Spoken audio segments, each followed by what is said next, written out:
akkam jirtu hordoftoota YouTube channel kiyya jirtu an baay'ee nagaa koo galata waaqa haa ta'u baga videoodhaan walitti deebinee isiniin jedha.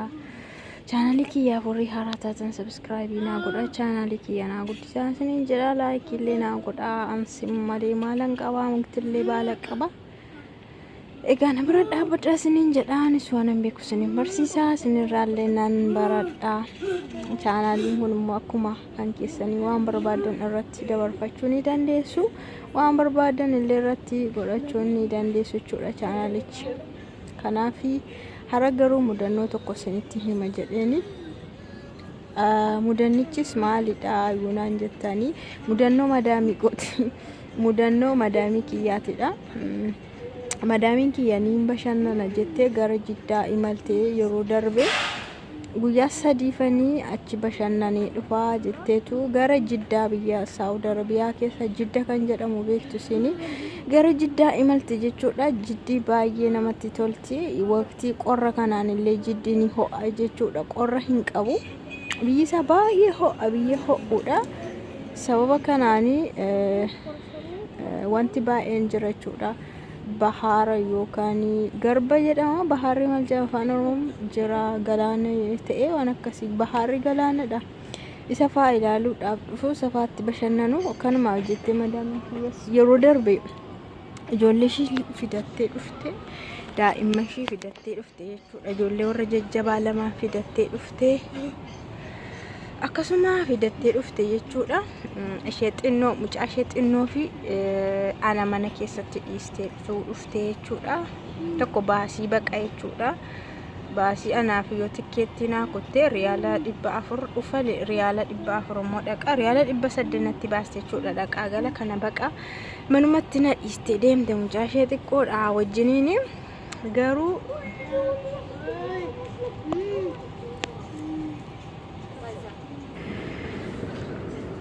amna madaamiin koo kana baqa manatti na dhiistee deemteetu biyya sana yeroo geessu, Jidda yeroo geessu jechuudha. Wanta isheen hin eegnetu ishee mudate.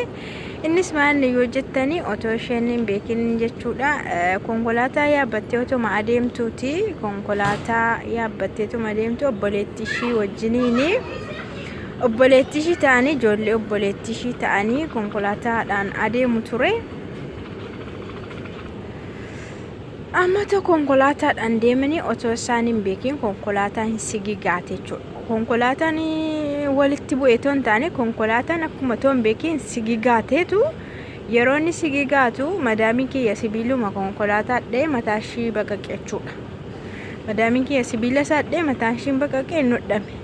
Obboleettiin ishii immoo afaan ishiitiin deemteetu sibiiluma konkolaataatti buutee, afaan ishiitiin sibiila konkolaataatti buutee. Isaa booda sibiilli konkolaataa afaan ishii kana dhahee hidhiin ishii baay'ee tokko baqaqee, hidhiin ishii baay'ee baqaqee, ilkaan ishii fuulduraallee akka jirutti ilkaan ishii inni fuulduraa hundisaa irraa gadhiisa, irraa buqqaa, irraa harcaa jedhanii jechuudha. Ammallee hidhiin ishii baay'ee tokko hodhamee jira. Annaa waan akkasii mudannoo akkasiitu mudannoo akkasii madaamii koo mudate jechuudha. Nan bashannana jettee biyya ishii irraa dhufte gara Jiddaa jechuudha. Xiyyaara baastee waan beeka baastee dhufte, niin bashannana jettee dhufte mudannoo akkasii ishee qaqqabee. Adillee kan manatti na dhiistee deemte sababa kun isheerra gaheeni. Abbaa manaa ishii biyyatti dhiistee deemte turte.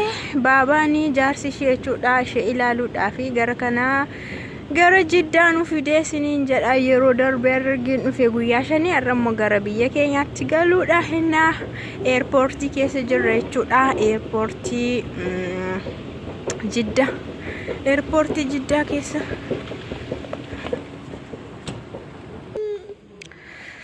nama kun amma eerpoortii Saawud, eerpoortii Jiddaa keessa jirra.